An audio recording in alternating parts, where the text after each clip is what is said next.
Okay, I'm going to show you how to fix your toilet if it is leaking from the base, which means from underneath the toilet, which this one is.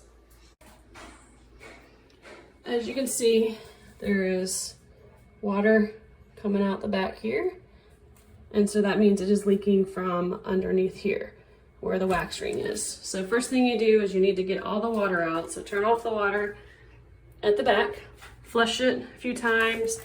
You're gonna pull up on this to try to get as much water out from here, and then the rest you can scoop and you can use towels, okay?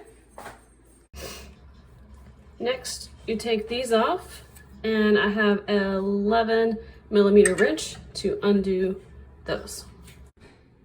Okay, so notice that this is coming up from the bottom. You're not gonna be able to pull that out.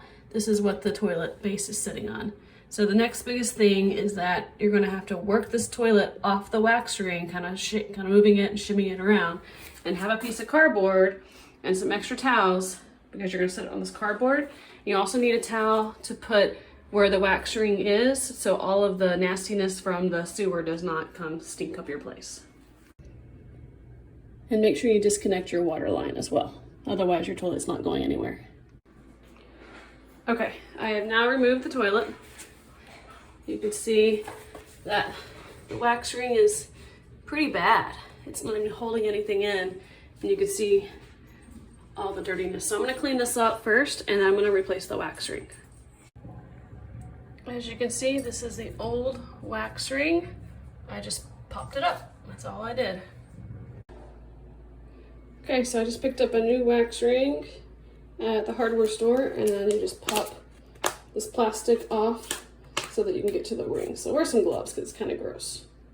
And then you're just going to set it straight down like that to cover that little hole, or not cover, but be around that hole.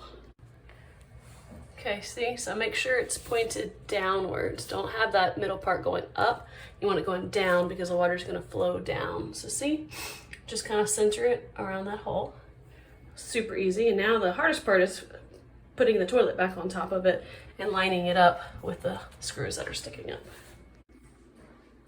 Okay, so as you can see, it's lined up on each side. And then you want to check it and make sure it's square. Whew. Make sure it's seated really tight. And then you just reattach everything and fill her up. Oh, don't forget to caulk around the base. Okay, so I siliconed around the edges. It says it dries crystal clear. So we need to give it time to dry, and then we will turn on the water and see how it works. And voila, everything's done. Water in there, flush is fine. So there you go.